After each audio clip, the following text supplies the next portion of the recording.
Good morning, everyone. Thanks so much for joining us here on The Wax at 7 on this Veterans Day. Today is November 11th. I'm Caitlin Francis. And I'm Caitlin Nuclo. You're watching Eyewitness News here on The Wax. We appreciate that as we take time today to honor and thank those who have served in our military. We want to get right over to meteorologist Melissa Cole for a check on that first alert forecast, because there are a lot of outdoor events today and the weather is going to be nice for them, right? Yeah, it's actually going to be quite mild for this time of the year. So if you have outdoor plans today to attend any one of those veterans ceremonies, that the weather is on your side. And we did have some beneficial rain overnight, which is good news. You can see it pushing on out. Again, not a drought-busting rain by any means, but certainly what we need across the state. And it's moving off to the east. And right now we're still left with some clouds and maybe even a few sprinkles in extreme northwest Connecticut. Otherwise, there's some clearing back across New York State, and that will continue to work in as we go through time today. So I would say by this afternoon, around lunchtime and beyond, we'll have partly to mostly sunny skies across the area.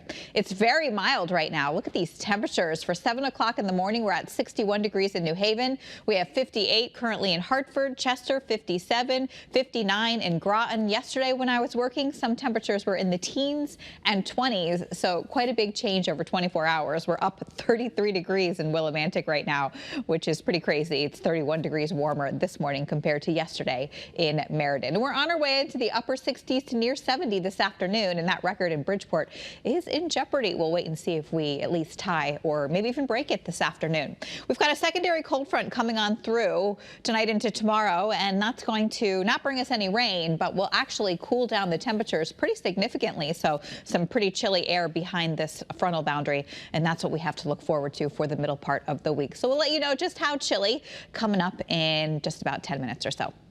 Caitlin? All right, thanks, Melissa. Good morning, everyone. If you're getting ready to head out the door here on your Veterans Day Monday, we have some damp roads out there, so that means that those leaves that came off of the trees, anything that was left, could create some slick, slippery conditions. Wet leaves on the roads are not your friend on your morning commute, so just watch out for that. Other than that, you can still see things looking a little damp, but not as bad as it was even an hour ago. Here, live look outside in Hartford, Waterbury, Middletown, and in Meriden. Right now, not seeing any real significant delays across the state. No crashes, no construction set up. We'll wait for that daytime work to pick up in just an hour and a half to 2 hours.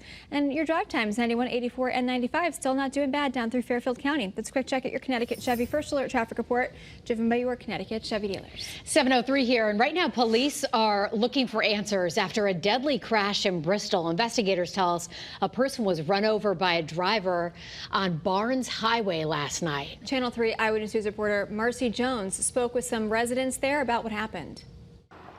Good morning. Well, police are still investigating this deadly incident. We do know that the driver stayed on scene and is cooperating with officers. However, questions still remain, like how exactly did this happen and how can we prevent it from happening in the future? Bristol police say around 6 Sunday evening, a pedestrian was struck and killed by a driver at the intersection of Route 72 and Lincoln Avenue. When Channel 3 news crews arrived on scene, they captured a red Hyundai and debris in the road, both a part of the scene. Police say the driver who struck the pedestrian stayed until authorities responded, adding they are cooperating with the investigation led by the department's Serious Traffic Accident Reconstruction Team.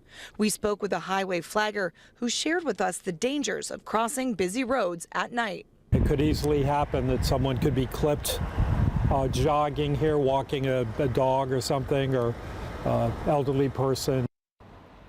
The identity of the victim has not yet publicly been released. However, police are asking any witnesses to come forward and call them immediately. In Bristol, Marcy Jones, Channel 3 Eyewitness News. Right now, New Haven police are searching for the driver after a deadly hit and run that happened over the weekend. We're told 41-year-old Louis Timbola was crossing State Street yesterday when the driver in a black Honda hit him. Call New Haven police if you know anything. In Waterbury, another deadly crash to report to you here this morning. This is under investigation. Police say 2 cars crashed at the intersection of Baldwin and Lounsbury Streets yesterday morning, killing 22-year-old Jaden Gonzalez. He was driving one of those vehicles. The driver of the other vehicle remains in critical condition. We'll bring you any updates as soon as we get that information here into the newsroom. And this morning we have an update on a homicide investigation in Hartford. 2 people have been arrested, including a teenager who's now been charged with murder. Hartford police say this man, Sender Soto Valiz, is also in custody, charged with tampering with evidence. Officers responded Saturday to a report of a body near Pope Park Highway. They found that body wrapped in a comforter. He was later identified as 18-year-old Edgar Jose, who died after police say he was shot multiple times. Well, police officers along the shoreline say they're seeing some results when it comes to stopping car thieves and dangerous street takeovers. New Haven police are working with state police and 9 other departments. This is all part of a new joint regional task force using everything from license plate readers, drones, and cameras to spot those stolen vehicles. This problem knows no borders. Each of our communities has been affected by car thieves and the myriad of issues that they create. In just the first 4 weeks of the program, officers have recovered 9 stolen cars and arrested 14 people, while also taking several guns off the street. Here at 7:06 this morning, we're working to learn the condition of an injured hiker who was rescued yesterday. Crews from the Ashford Volunteer Fire Department rushed out to the Blue Trail in Boston Hollow. That's where they found that hiker on a ridge. The rescuers used ropes and other equipment to bring that hiker back to safety, where they were then taken to a local hospital for treatment.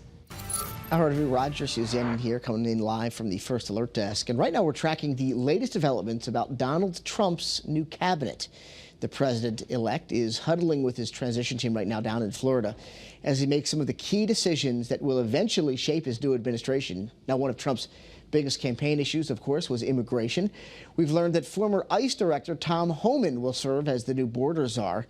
Trump has still not decided on who will fill arguably the most important position in his cabinet, Secretary of State. CBS News has learned that 2 of the frontrunners, though, are GOP Senators Marco Rubio of Florida and Bill Hagerty of Tennessee, who has been a staunch opponent of Ukraine funding in the past.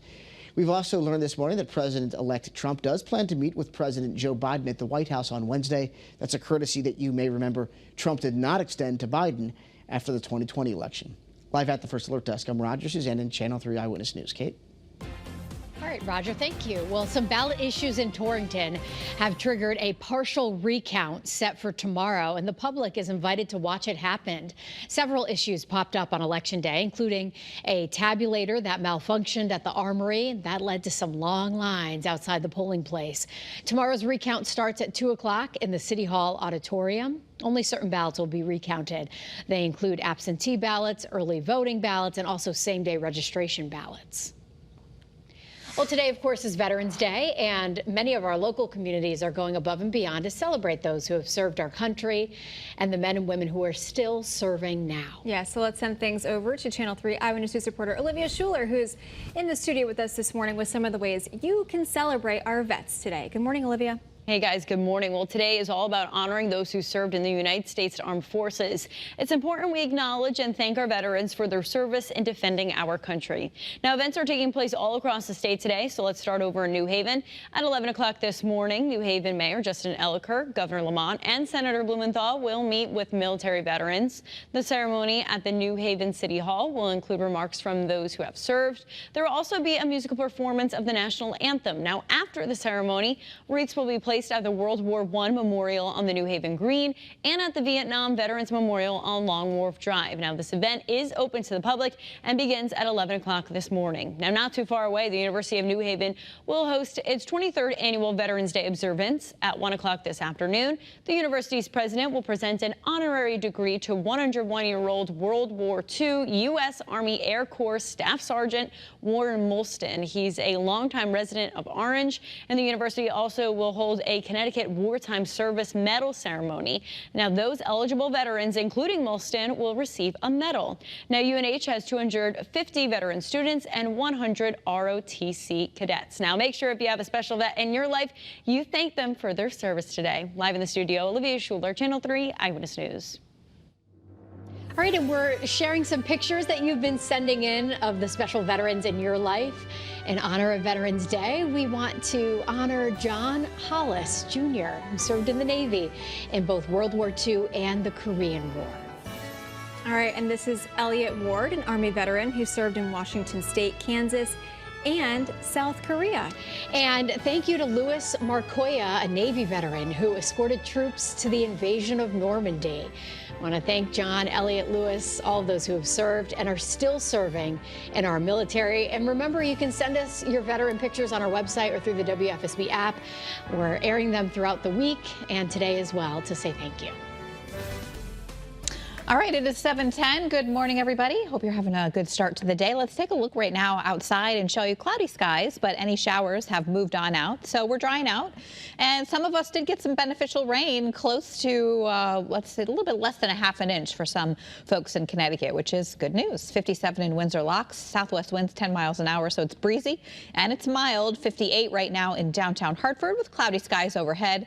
And we're still cloudy in New Haven, but look at that 61-degree temperature. That's above our normal daytime high, and it's 7 o'clock in the morning. So mild stuff out there. And we are looking for temperatures today to climb well into the 60s, close to 70 degrees. And notice that sunshine increasing as the day progresses. And shoreline also looking good. Cloudy skies, partly cloudy skies, then full sunshine by this afternoon. The current record in Bridgeport is 69 degrees, and we'll get pretty close to that today. So we'll keep you posted this afternoon. I'll be